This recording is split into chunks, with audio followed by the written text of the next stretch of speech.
Alors en ce qui concerne la convection en milieu aquatique, elle consomme beaucoup plus d'énergie qu'en milieu aérien.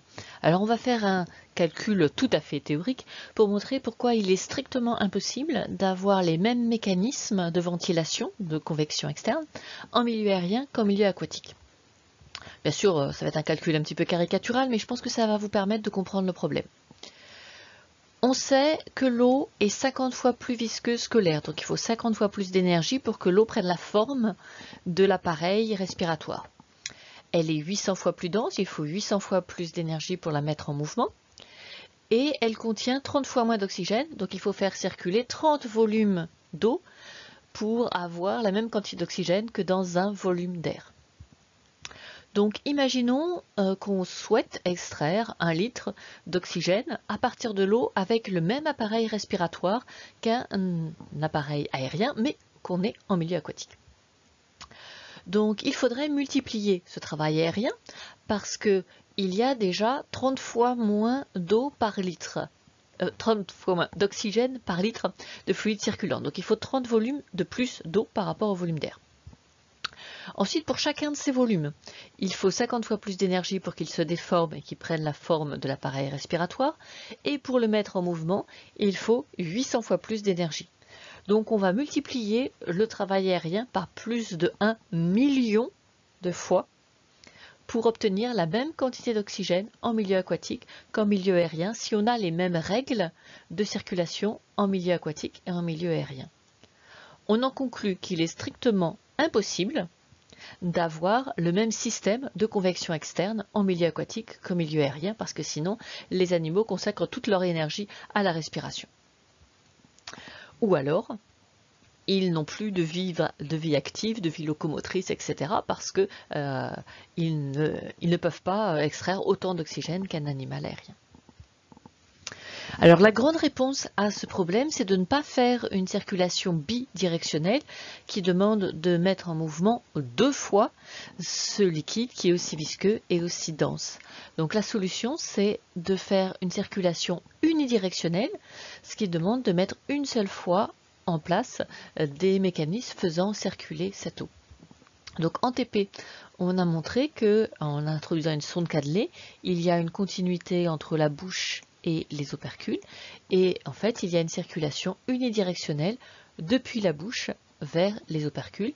Et pour ça, si on a un poisson immobile, on peut lui mettre un peu de bleu de méthylène devant la bouche et on voit sortir par les opercules cette couleur bleue. Donc c'est bien seulement dans ce sens-là. Et si on met une goutte de bleu de méthylène du côté des ouïes, ça ne ressortira jamais par la bouche. Or, on a vu en TP que sur ce trajet, il y avait les branchies. Donc c'est le long de ce trajet, il faut que je le fasse au bon endroit, le long de ce trajet unidirectionnel que l'eau va rencontrer les branchies. Chez le poisson, c'est donc de l'avant vers l'arrière. Et ça se fait par un effet de pression, c'est-à-dire que, on verra un petit peu plus tard, les muscles de la bouche, les muscles de l'opercule mettent sous pression l'eau et éjectent l'eau sous pression. Donc c'est ce qu'on appelle une pompe foulante, elle met sous pression. En première année, vous avez vu le cas des crustacés et en particulier de leur maxille. La maxille a certes des éléments coupants puisque c'est une pièce buccale comme une autre, mais ce n'est pas ça ce qui nous intéresse. Ce qui nous intéresse, c'est l'autre partie de la pièce buccale qu'on appelle la scaphognatite. Donc avec 2 H à placer judicieusement. Une lame interne qu'on appelle une endopodite, une lame externe qu'on appelle une épipodite. Donc on retrouve ici donc la partie masticatrice, ici aussi, qui ne nous intéresse pas. Et puis au contraire, ce qui nous intéresse, nous, c'est la scaphognatite qui est ici avec sa lame interne, sa lame externe. Et il y a un point d'articulation ici qui permet à cette lame de battre régulièrement. Et par les turbulences qu'elle crée une aspiration. Donc chez le crustacé, on a bien un courant d'eau unidirectionnel, mais de l'arrière, du thorax vers l'avant, sous la tête de l'animal, et ça se fait par aspiration. Donc les systèmes sont tout à fait différents, mais on a toujours la même règle, la circulation est toujours unidirectionnelle, qu'elle soit d'avant en arrière, le poisson, qu'elle soit d'arrière en avant chez le crustacé, qu'elle soit par mise sous pression chez le poisson, qu'elle soit par mise en dépression chez le crustacé. Alors voici une diapositive qui est en fait un exercice. Je vous explique d'abord ce qui a été enregistré. Vous essayez par vous-même de construire un modèle en mettant la vidéo en pause et on se retrouve après ensemble. Donc ne regardez que cette zone centrale qui est ici. Vous avez d'abord des données visuelles. On observe est-ce que la bouche est fermée, est-ce que la bouche est ouverte à partir de films. Même chose pour les opercules. Est-ce que les opercules sont soulevés, ce qui est marqué ouvert, ou est-ce qu'ils sont plaqués contre le corps de l'animal, ce qu'on a appelé fermé. Et puis on a introduit des petits capteurs à l'intérieur de la bouche et à l'intérieur de la cavité operculaire, qui est aussi la cavité branchiale en fait, pour mesurer les variations de pression. Donc vous avez en pointillé la pression dans la bouche et vous avez en trait plein la pression dans la cavité branchiale. À partir de ces données, et elles seules, donc vous ne regardez pas ce qui est en haut, vous ne regardez pas non plus ce qui est en bas, à partir de ces seules données, essayez de construire un modèle expliquant comment, de façon active, un poisson osseux peut faire circuler l'eau et est-ce que, avec ce mécanisme, on a bien une circulation unidirectionnelle ou pas. Mettez la vidéo en pause et on se retrouve après. Donc nous disposons des données d'ouverture de la bouche, fermeture de l'opercule et les pressions. Donc le plus simple, ça va être de commencer avec la bouche qui est ouverte. Donc je vous propose de démarrer ici sur ce qui est en fait la moitié. Donc la bouche est ouverte, l'opercule est fermé. Qu'est-ce qui se passe? Donc pour comprendre ce qui se passe, il faut regarder la différence entre la pression extérieure, ici qui est considérée comme étant à peu près à 0, et la pression qui est dans la bouche. On remarque que la pression qui est dans la bouche, donc c'est cette courbe-ci, pression buccale, est inférieure à la pression extérieure qui est aux alentours de 0. Donc ça veut dire que là, la bouche est en dépression par rapport à l'extérieur, donc forcément, l'eau rentre à l'intérieur de la bouche. Où va-t-elle? Pour qu'elle circule de la bouche en direction des branchies, il faut que la pression dans la cavité branchiale soit inférieure à celle de la bouche. C'est exactement le cas. Donc l'eau non seulement rentre de l'extérieur vers la bouche, mais elle continue de la bouche vers la cavité branchiale. Qu'est-ce qui se passe ensuite? Ensuite, la cavité branchiale est fermée. Donc, le chemin de l'eau s'arrête là. C'est une phase de remplissage de la bouche et de remplissage de la cavité operculaire. Pour ce premier temps-ci. De là à là. Deuxième temps. Qu'est-ce qui se passe? On voit que la bouche se ferme. Et que la cavité branchiale est toujours fermée. Donc là, tout est fermé. Tout est fermé et la pression dans la bouche remonte et la pression dans la cavité operculaire aussi. Donc on peut faire l'hypothèse qu'à ce moment-là, pour que ces pressions augmentent, il y a des muscles qui se contractent, qui réduisent le volume, des muscles qui se contractent dans la bouche, qui vont faire remonter la pression dans la bouche, et pareil, on a vu ça en TP, il y a des muscles sous l'opercule qui doivent pouvoir permettre aussi de faire augmenter la pression à l'intérieur de la cavité operculaire, qui est aussi la cavité branchiale.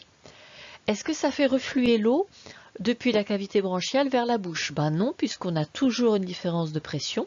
L'eau continue à s'écouler depuis la cavité branchiale vers la cavité operculaire, mais cette fois-ci, dans cette deuxième phase, la bouche est fermée. On arrive ensuite à une troisième phase, donc je reviens ici, puisque c'est un phénomène cyclique. La bouche est toujours fermée, mais désormais l'opercule est ouvert.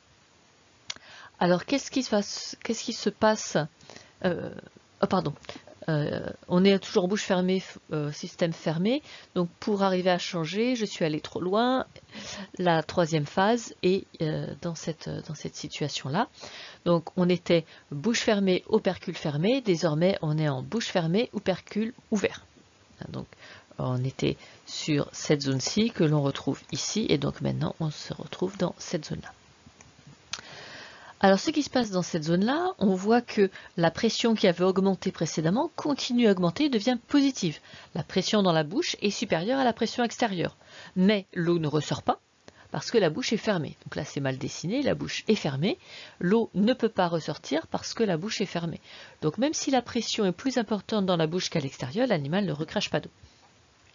La pression dans la bouche est toujours supérieure à la pression dans la cavité branchiale, donc l'eau continue à s'écouler dans la cavité branchiale, mais cette fois-ci l'opercule est ouvert. L'opercule est ouvert, mais est en surpression par rapport à l'extérieur, donc l'eau s'écoule de la cavité branchiale vers l'extérieur. Donc là on a une mise sous pression pendant toute cette phase d'augmentation de la pression.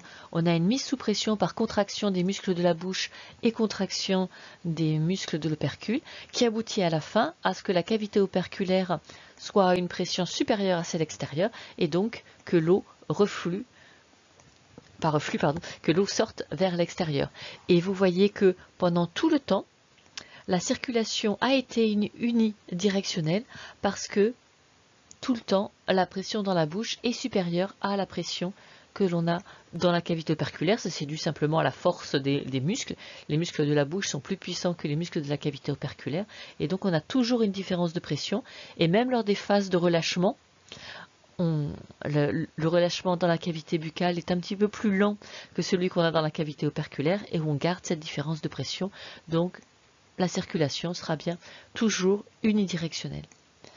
Donc ça c'est ce qu'on appelle le modèle de double pompe avec une pompe buccale, le fait qu'il y ait des muscles dans la bouche qui puissent augmenter la pression dans la bouche, et puis une pompe operculaire, ces muscles opercules qui peuvent exercer eux aussi une pression.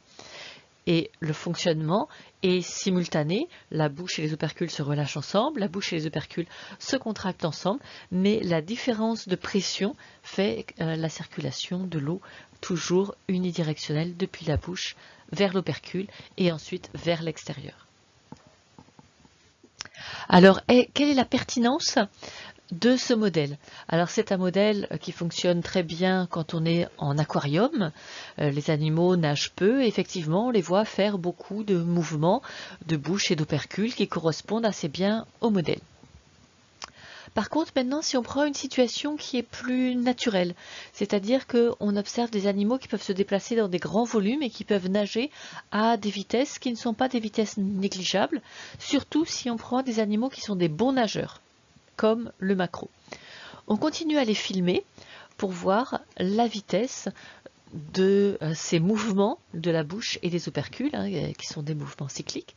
Alors effectivement, quand l'animal ne nage pas du tout ou très lentement, ce qu'on voit dans des petits aquariums, effectivement on voit cette activité de la double pompe operculaire et de la pompe buccale qui est très active. Mais si le poisson nage vite, on voit qu'on a une chute complète des mouvements, et en fait c'est simplement par ouverture de la bouche, le poisson nage bouche ouverte, et comme il se déplace dans l'eau, passivement, par inertie, l'eau rentre dans sa bouche et sort par la cavité branchiale et les opercules, simplement parce que l'animal se déplace par rapport à l'eau. Donc à ce moment-là, il n'y a pas besoin de contraction musculaire ni de la bouche ni des opercules pour faire circuler l'eau, c'est simplement la nage qui est le phénomène qui fait circuler l'eau. Et donc, la plupart du temps, la plupart des poissons se déplacent avec une locomotion relativement intense. Et c'est surtout la nage qui fait circuler l'eau dans la cavité branchiale.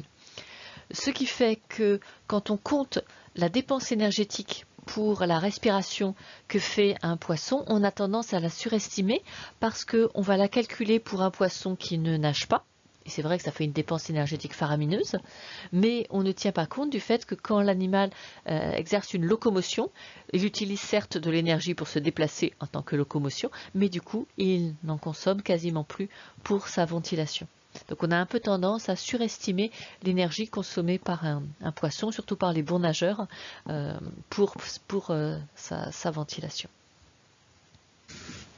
Donc le principal problème en milieu aquatique, c'est la pauvreté en oxygène de l'eau, et cela d'autant plus que l'eau est chaude, donc c'est un gros problème en milieu aquatique. Par contre, pour les poissons arctiques, il y a beaucoup d'eau et les poissons arctiques ont des rythmes de respiration qui sont beaucoup plus lents, voire même pour certains, ils ont des branchies atrophiées parce que le milieu est très riche en oxygène et déjà la diffusion à travers les téguments et à travers des branchies qui sont un petit peu régressées, ça suffit complètement.